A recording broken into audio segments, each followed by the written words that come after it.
I want to address some more radical parts of the men's movement I'm seeing. I'm not making this video because I hate MGTOW or because I'm trying to bash MGTOW. I fully understand why, given the way our dating atmosphere is today, they would want to be cautious about dating or even give up dating altogether.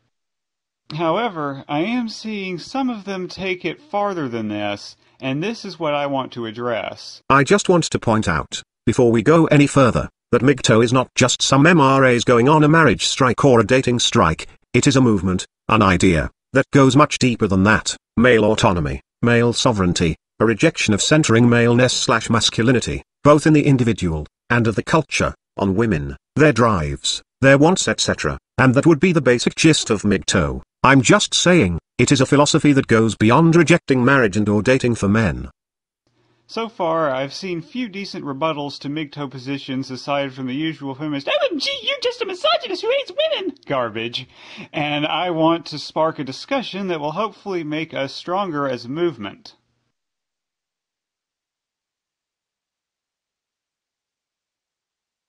Yes, society did discriminate against men in ways we often have not even acknowledged until recently. But to say that society only discriminated against men seems like the flip side to the feminists who say society only ever discriminated against women, period.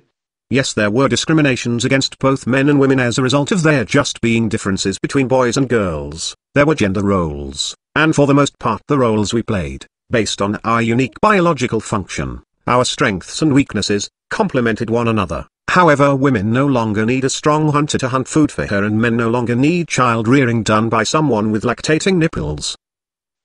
Because both of these reached the conclusion that society only ever discriminated against one gender, and they reached this conclusion by looking at half of the picture. Consider this argument from Razorblade Candy, a prominent MGTOW. At least agree on what the goal itself is. We cannot have conservative family values, you know. Women leaving the workforce to stay home and make babies and be sheltered from dangerous male responsibility and keep their legs closed until marriage.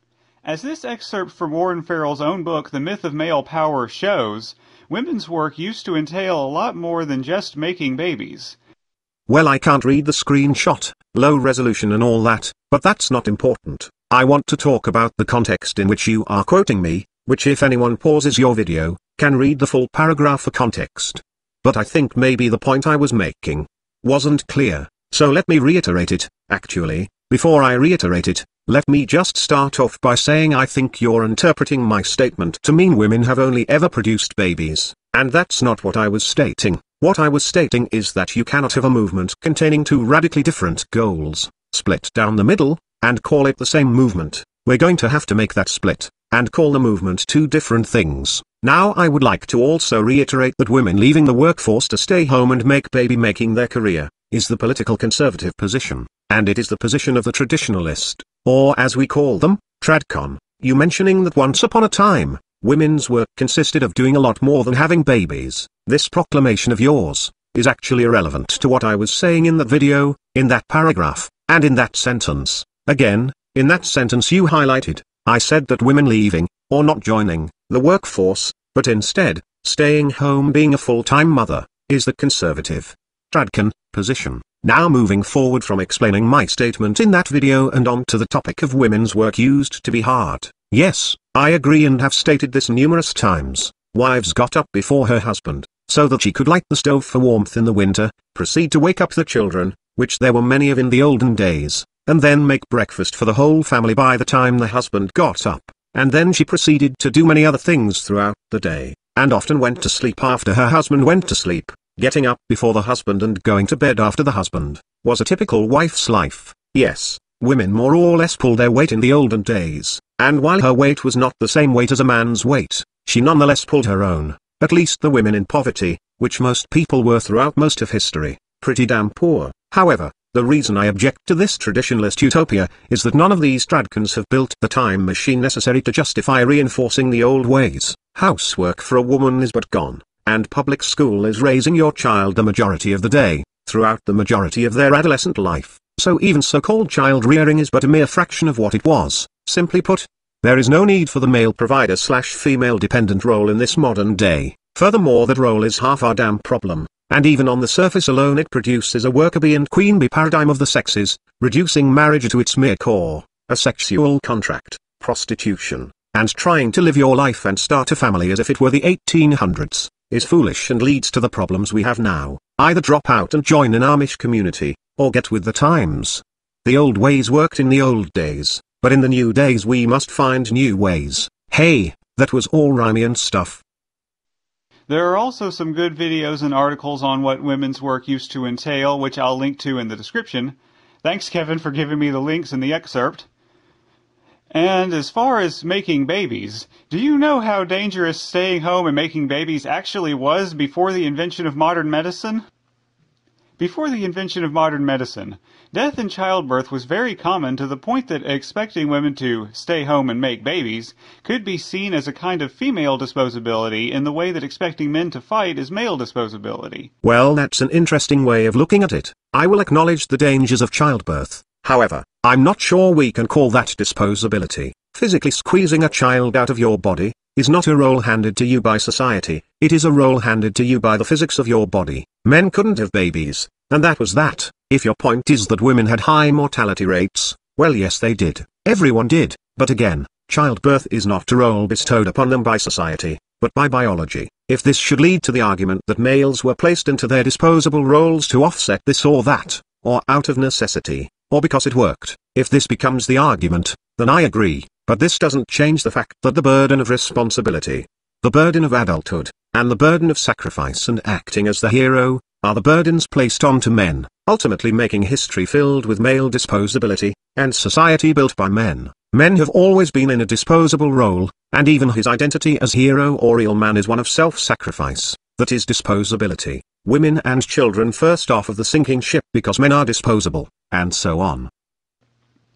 Now, I realize that our world has changed a lot since then, and death during childbirth is no longer a major concern compared to, say, war or workplace accidents, which claim almost exclusively male victims. That just goes hand in hand with how women have managed to break out of their traditional roles while men are still expected to fulfill theirs, and I agree that this is a problem for society. So maybe what we should be doing is trying to fix this. I thought that is what we were trying to accomplish.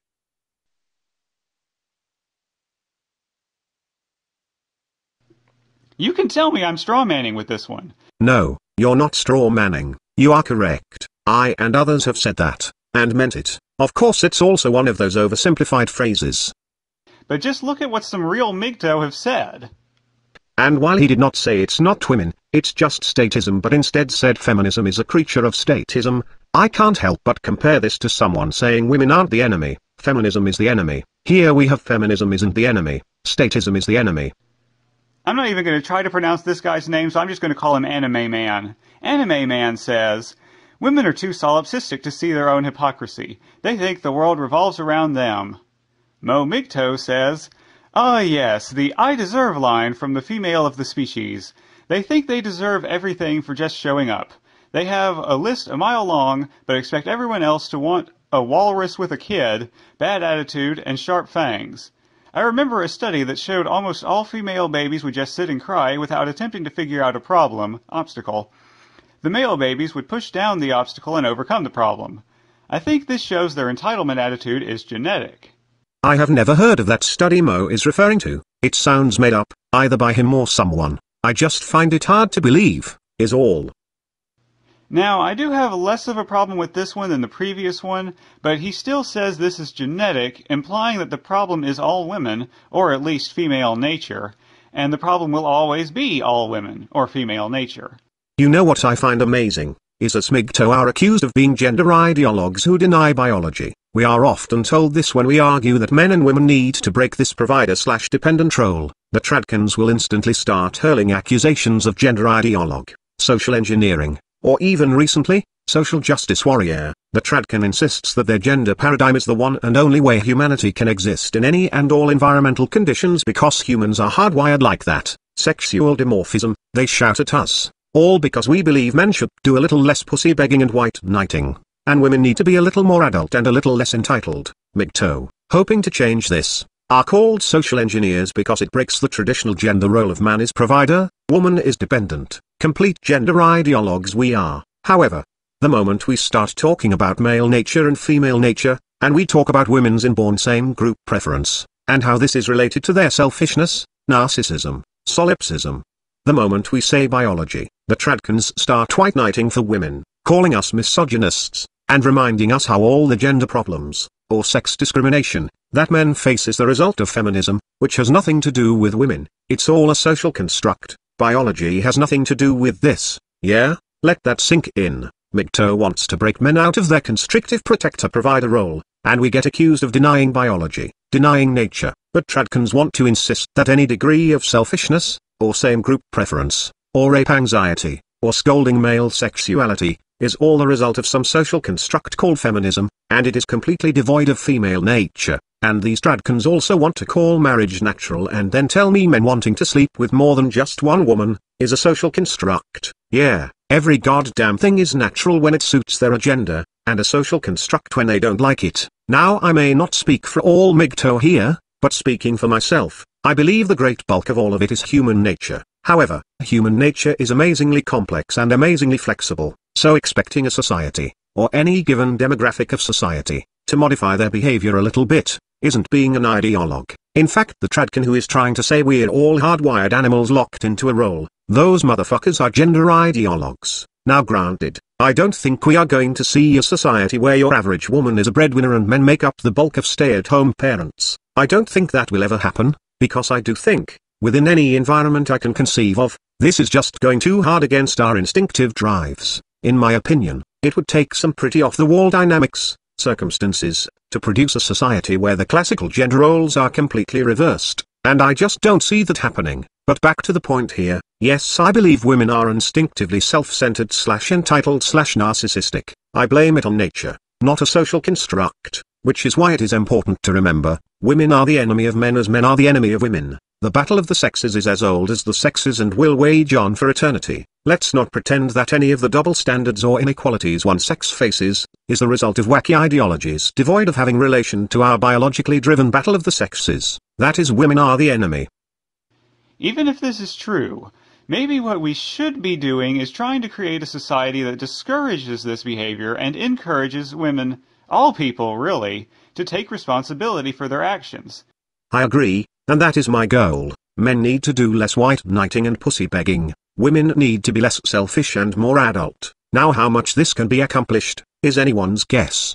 Trying to cut down on male pussy begging or female entitlement, is like trying to cut down on murder or drunk driving. It's always going to be there to some degree, and a lot of things factor into this, but it's unhealthy for us to get defeatist and proclaim nothing can change. It's all hardwired nature, so why even bother teaching us not to drink and drive? Why even bother putting laws against murder? People gonna do what people gonna do. I find that to be defeatist, and I say the same thing with our sexual inequalities. I think we need to be positive, optimistic, and realize that human behavior and society are flexible, adaptive and ever-changing. But that's MGTOW on a political and cultural level. Moving on to MGTOW on the personal level. Now, as far as some individual MGTOW wanting to abstain from sex or dating, I also support that. I myself do not date, and would not have sex with a woman. It's a part of my life that is in the past, and my reasons are complex. Somewhere between realizing a woman's love is not the same as a man's love, and quite frankly not liking what a woman's love is,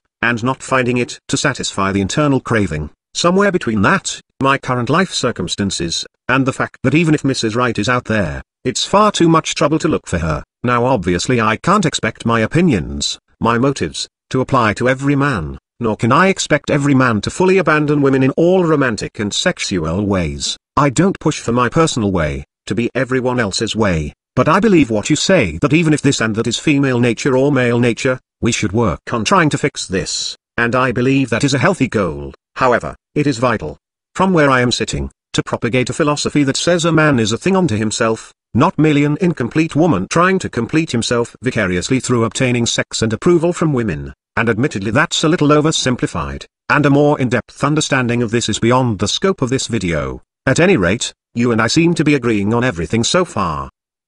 Look at what Karen Strawn and the Honey Badgers say in their Ask the Badgers 3 video around the 1 hour 22 minute mark.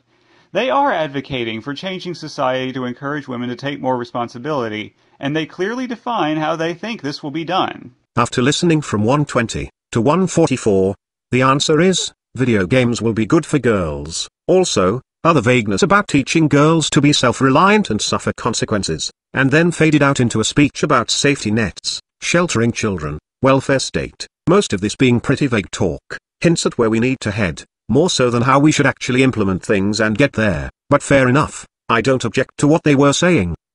We should do this for our own sakes, if no one else's.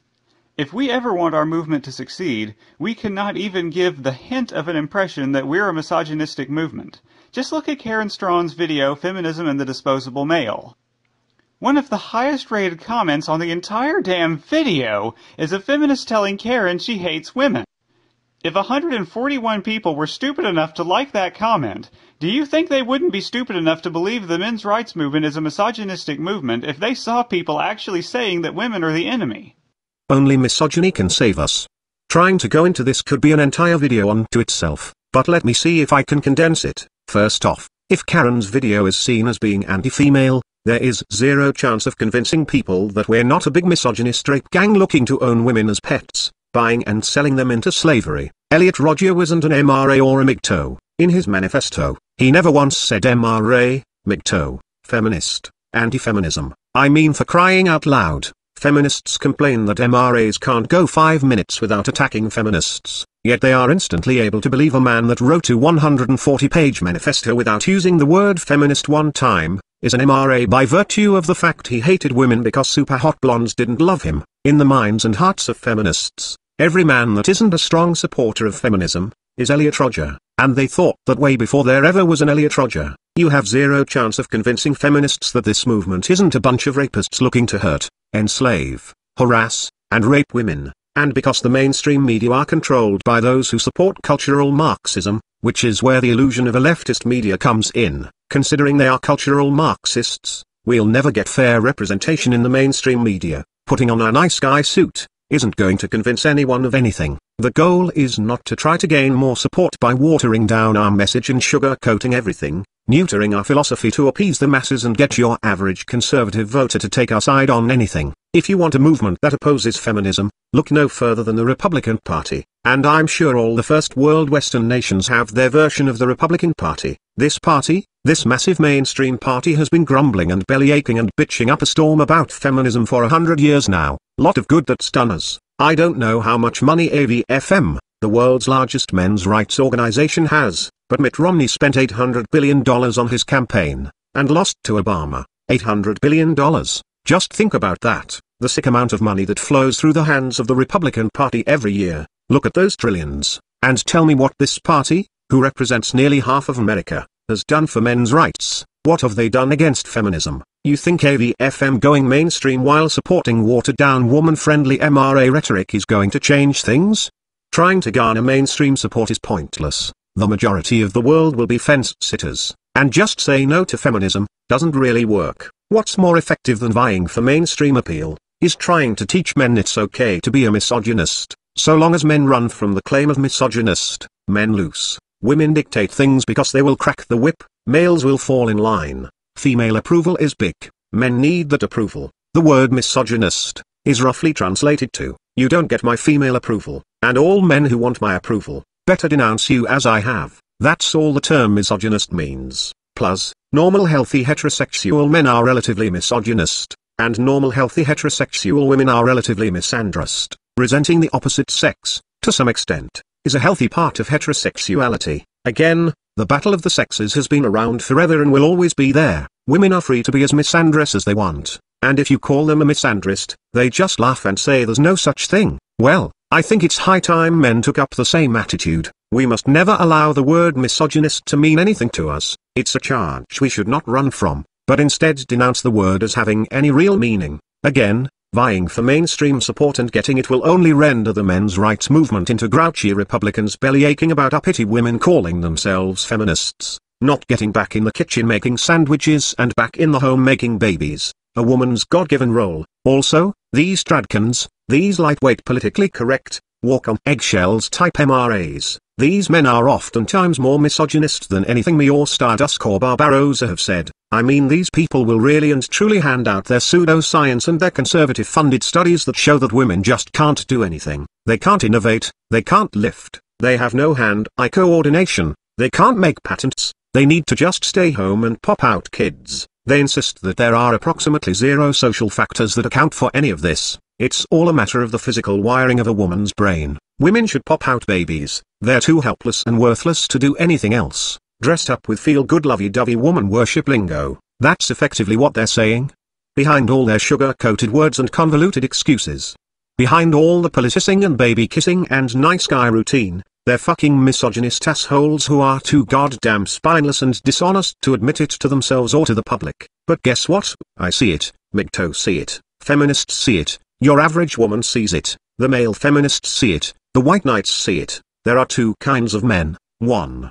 The white knight who stabs his fellow man in the back for female approval. 2. The misogynist that stands up to women. And the real kicker is, the white knight is still a goddamn misogynist. It's like the so-called nice guy, you know, the poor nice guy who girls just don't like. He sits around saying, but I am so nice, I'm such a nice guy, why won't women see what a nice guy I am? That's the white knight, that nice guy. All nice guys are fake motherfuckers. They ain't nice, they're spineless, they're not nice, they're afraid.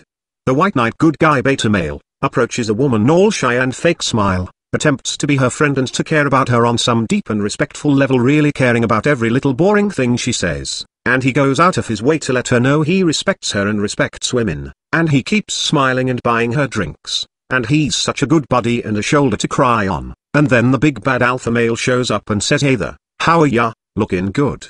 Do you like motorcycles? Wanna see mine? Want me to take you for a ride? And she proceeds to leave with him just that damn fast. The nice guy feels cheated. He says, but I am such a nice guy. No dude, you're such a spineless guy. You never respected her, or women, or any of the stupid ass-kissing things you pretended to care about, and she seen right through it. I see that shit in the white knight. I see that shit in the tradcan. They hide their misogyny, but it's there. Everybody, but them, sees it. Do I say some misogynist shit? Well, yes I do, and I make no apologies for it, and in many ways I think I may be the lesser of the misogynist because I believe when you throw women headfirst into the lake and abandon them, and it's sink or swim, most women will figure out how to swim. It's the tradcan who swears popping out babies is all the bitches can do, and even the way you got all pussy worship, the way you went all white knight on me earlier in this video, going on and on about women breeding and that being their sacrifice, their disposable obligation, or some shit. The bitches pop out kids, for Christ's sake, cockroaches and amoeba breed. You want to give the next teen mom a fucking Nobel Prize for her reproductive skills. I think it is far better to teach men to quit being weak in front of women, quit letting the threat of being branded a misogynist scare him, than it is to nice guy our way into mainstream vanilla Republican bellyaching about women needing to stay home and breed. The weird thing about the sex is, we sit around having jealousy, envy, and resent, for the opposite sex, which translates to things like being a misogynist and a white knight at the same time, pussy worshipping women while shaking our dominant cocks, and in case you haven't noticed, women do the same shit, they seek out masculine males while bitching about masculinity in males. Men and women both have a love-hate relationship, the battle of the sexes is eternal. Women are free to be misandrists, and deny misandry even exists. Women know as gals gotta stick together, because men are the enemy. I tell ya, us men are free when we can do the same. We must become free internally before we can be free externally. We cannot create an equal, or a free environment for men, until men have freed themselves from within, and severed their white knight instinct, severed their fake-ass nice guy tendencies. You want us to keep our mouths shut and put on some political nice guy act to trick bitches into supporting us? Give me a fucking break. And fuck appeals to the heartless gynocentric fence-sitters who spend their lives vying for female approval. They can never be effective. They can only water us down and stab us in the back for women, because that is what their white knight nature tells them. Those who support a real men's movement will be male, and they will have an emotional force driving them, not an ideological force driving them. That emotional force that drives them for male justice and male freedom, will be a form of misogyny, supporting men's rights via fighting feminists due to adhering to some miscellaneous ideology, is not effective. It is distracting and actually counterproductive. Only misogyny can save us. I know many MGTOWs are probably going to say, the MRM doesn't matter to me, I'm just a MGTOW. Whether the MRM succeeds or not doesn't affect me. Yes, it does. Think about all the changes you, as MGTOW, want to see in the world. You want to live in a world where you can fight back against a female attacker, don't you? You want to live in a world where you won't go to jail over false rape accusations, don't you? These things aren't going to happen without the success of the men's rights movement. Well, I more or less agree with that. I also continue to identify not only as MGTOW, but as MRA. It is my belief that a MGTOW who advocates for change is being an MRA by virtue of that fight. This is different than the MGTOW that just drops out and goes his own way quietly. Yeah, the labels and categories get confusing and there is no universally agreed upon definition of anything. Anyway, I agree, we have to fight for male justice and so on. But I am rather curious as to what you even think success is. If men have to run from fear of being branded a misogynist, we are not free and we have won nothing. If men by far and large are still clinging to our protector-provider role, we are still slaves. That's why women can hit us and we can't hit back, because we are protectors, and all men must pounce on that man hitting back. All men must do that because they are protectors. If we need women to liberate us, we are not liberated. If equality means begging women to please be nice to us and pretend like we're people, then we're not free. We're free when we reach out and take what is ours. We are free when we can publicly display our contempt of women, or femininity, and say I'm not a misogynist, because there's no such thing. We are free when the accusation of pussy beggar bothers men more than an accusation of misogynist. We are free when women are registering for selective service. We can't have equality in the courts so long as the judges and juries are made up of liberals filled with male guilt, or with conservatives filled with white knight chivalry. If the MRM is watered down into a bunch of white knight traditionalists and their gynocentric chivalry, there is nothing for us men to gain. One final side note. I figure I might as well weigh in on the John the Other Diana Davison controversy, since it is indirectly related to this. I support a Voice for Men's decision to eject them simply because they started becoming more concerned with starting fights with other men's rights activists than with feminists. I think the great mistake here is believing feminism is the enemy. This notion that if we just defeat feminists men will be people, or something, is simply not true. Traditionalists, as far as I am concerned, are every bit the enemy to my freedom as feminists. Sure, they may not be as neurotic, or altogether batshit crazy, as feminists, but ultimately they white knight for women the way male feminists white knight for women. They just do it in different ways and for slightly different reasons. And I'm sure that radicals aren't bad human beings, but their ideology is toxic to the well-being of men. Certainly they don't see it that way, but that's because they get to scapegoat everything on feminism. Many of the inequalities men face are based upon their traditionalist values. They continue to insist a no longer effective tender years doctrine is why women get the children in a divorce. In actuality, their holy obsession with women being caregivers and men being breadwinners, is why women are given custody of the children and men are forced to continue their provider role and provide child support. Even without feminism, the protector-provider role makes a man a walking punching bag who can't hit women back, and of course is eligible for conscription into the military. So long as women can play their routine of, woe is me, I am but a delicate flower, too weak and inferior to be held accountable, save me big strong man. So long as women can keep that shit up, they can be immune from having to face consequences. Are you slowly starting to catch on that there is more than one way to skin a cat? There is more than one way to fuck over men? Feminism is only one, and traditionalism would be the other. I have no more intention of working with traditionalists to fight our common enemy, feminists, than I do teaming up with feminists to fight our common enemy, traditionalists. As the feminist comment on Karen Straughan's video I highlighted earlier shows, we are nowhere near strong enough to be infighting right now. Hell, I'd support bringing them back as long as they agree to keep their aggression directed at our real enemies. Actually, we needed to get this infighting done a long time ago. I said about a year, maybe longer, ago, that what we need to do is solidify our ideology, so that during a massive influx, another elevator gate, to send people flooding into the MRM, we must have our ideology solidified, so that when the tidal wave of noobs hits us, all of them with radically different notions of what is and what isn't, we, the foundation of the movement, can stand strong, educate the ones that can be saved, and fight the ones that are too terminally toxic. I warned in my video ending the left-right paradigm. If it wasn't that video, it was around that time period, but I did warn we must solidify our ideology, get our ducks in a row, etc. I've been making other efforts to preach that. My video Ideological Purification, and Ideological Purification Explained, I explained the importance of actually figuring out what the fuck our movement was about. Even in that example you quoted, I said we have to recognize that this men's movement is a movement for men, not some anti-statist movement. And I pointed out, we can't keep assuming feminism and only feminism is the only cause of any sexual inequality, and convince ourselves we need not look elsewhere, blame it all on feminism. Perhaps it would help us, if we began with the premise that the war we fight is boys and girls. This is not a battle of some fly-by-night ideologies, it is a battle of the sexes. Therefore, women are the enemy. But all of this infighting should have been done years ago, better late than never, because we have Gamergate, and I believe that is where the massive influx of tradcans, noobs, are coming from. And that's the sad thing, those who are new to our movement, will be anti-feminist, and default to believing the other way, the pre-feminist way.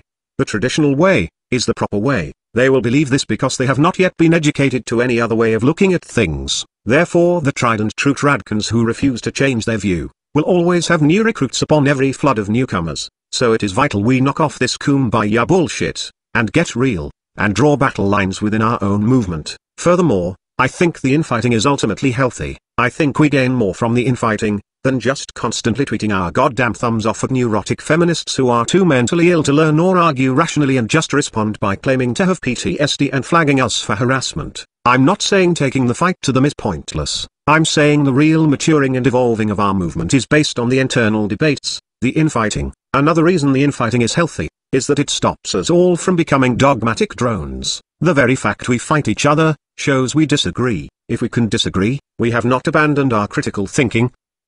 Okay, I need to explain something. I originally inserted a quote from Kevin Wayne, where I actually agree with what he said. However, I am editing it out to reduce 8 minutes of video time, and to keep this video focused on the point. And I am pointing this out to provide context for what I am saying now. Kevin said the split between AVFM and MGTOW is a good thing, and I am agreeing, and condensing the argument. Here is why I believe the infighting and thus potential split, is a good thing. The thing is, while I suspect AVFM will eventually go full-blown conservative, full-blown tradcan, and all the women we are calling our allies, will eventually turn on us and go full-blown male exploitation, all about my vagina. I believe this will happen. However, feminism is extremely powerful. It's a dying enemy, but until it is dead, it is a massive threat, mostly in regards to censorship. The larger, and louder, the mainstream vanilla conservative anti-feminism gets, the more MGTOW will profit. You see, the non-MGTOW sect of the MRM is like primary school. MGTOW is a more advanced understanding of the problem. We're like college. Well, the more people go to primary school, the more they end up in college. You see, CD's workshop, about a year and a half ago, I would have made the same video you just did. I pretty much had those same beliefs, and I thought the way you did about our situation. But by exposure to MGTOW videos, and slowly getting dosages of the MGTOW philosophy, I eventually swallowed the red pill. If anyone was my Morpheus, it was Barbarossa. After that red pill moment, that epiphany, I began going down the rabbit hole deeper and deeper. When I first heard Barbarossa, almost 2 years ago, I thought the guy sounded angry, bitter, and extremist. However, I kept listening from time to time, because in spite of what I felt was blatant misogyny from Barbar, he was intelligent and in many ways just thought-provoking, and well-spoken, even if he does pronounce TH like an F. From exposure to Barbar, I eventually discovered Stardust. He too sounded hostile, and misogynist, but still interesting. One day, it clicked. I got it, that red pill moment when Barbar was talking about gynocentrism being the engine. I don't know what it was about the combination of words he used. It wasn't special, it was just that out of the blue eureka moment for me. It's like I was looking at our gender problem from this one angle, always knowing something didn't feel right, and then in that moment, I realized, the image I was looking at, was an optical illusion. I seen the picture within the picture, and it all made sense. Picture yourself as a child watching the sun rise and set every day. You know it rises in the east and sets in the west. You know it does it on schedule, but you always wondered what magnificent force moved the sun around our planet like that. And then one day you realize, it's not the sun that's moving, it's you. All this time you had been watching the sun, you were doing it from a false perspective, and now that you know it is you who are in motion, it seems so strange to remember how you once thought it was the other way around. Once your eyes look at that picture just the right way, and you glimpse the picture in the picture, it's amazing how your mind wasn't always seeing it like that. Now when I listen to Barbarossa or Stardust, I don't hear the hostility or the misogyny, I just hear the truth. when Barbarossa says women are the enemy, it just sounds like he said, and remember gentlemen, 3 plus 3 equals 6. Perhaps, CD's workshop, you watch this video, hear my words, and it all sounds so angry, fear-driven, hostile, and extremist. Maybe that's how this video and my work in general makes you feel, but maybe in a year or so from now, you'll have swallowed that red pill, gone down the rabbit hole, and you'll come back to this video and say wow, it's not extreme like I remembered, it just sounds right, maybe, who knows, but you seem like a rather bright individual, and it would appear from another video you made about finding the MRM, that you are new. It is my hope that you will continue to watch MGTOW videos from time to time, and eventually swallow the red pill, have that epiphany, awaken, see the picture within the picture, discover that rabbit hole and voyage down. Barbarossa was my Morpheus, perhaps he can be yours too, and perhaps you will become the Neo of MGTOW. At least hope that in a year or so from now, you will look back on this video, you will hear me say only misogyny can save us, and you will hear me say women are the enemy. And it won't sound like the ravings of some angry individual filled with unnecessary fear of women, it will sound like, 3 plus 3 equals 6. It will be so matter of fact, and you will not interpret hostility, hate, or fear, as I am sure you are interpreting now. I'm sure you hear that hostility when I, and many other MGTOW, speak of women's selfish nature, their inborn misandry, but realize, I believe as much as these tendencies are derived from biology. Human nature is an amazing flexible system of drives competing against other drives in reaction to environment, and humans taking the path of least resistance, doing what works, slight modifications to social attitudes and laws, along with economics and technology, will create new environments which will switch the paths of least resistance, changing which drive takes priority at any given moment, and how those drives will inspire us to act on them. Imagine a world where boys are thrown into the lake at a young age, and told sink or swim. The outcome is a generation, or society, of men who are really good at swimming. Imagine if the girls in this society were never allowed into the water. Something tells me there wouldn't be very many women holding Olympic medals in swimming from that society. And imagine feminism said women must be permitted to enter into the water, but the catch is, they got life rafts and life jackets to keep them afloat. What you'd have is a massive disparity between male and female swimming accomplishment, all of this being blamed on biology, muscle mass, and so on, to excuse why women couldn't swim very good. We tell ourselves their bodies aren't designed for swimming, and that's that. Now imagine a post-MGTOW world where little girls are thrown headfirst into the lake, told sink or swim. I believe we'd end up with a society where women could swim pretty good, and sure, maybe their body shape and lack of muscle would still result in men coming out on top in the Olympics, but the gap wouldn't be so drastic. I express contempt for many parts of femininity, women and their behavior, and I believe a great deal of it can be changed. I believe women, the majority of them, are next to useless, but I believe it doesn't have to be that way forever. The tradcans preach their love and worship of women, but it's all a facade. It's that fake nice guy act. They dress up and decorate their misogyny. They proclaim women are not useless. They say that a woman's childbearing, and mothering, and child rearing is just so fucking beautiful, amazing, sacred, special, and vital. These tradcans do go on, praising and worshipping the golden uterus.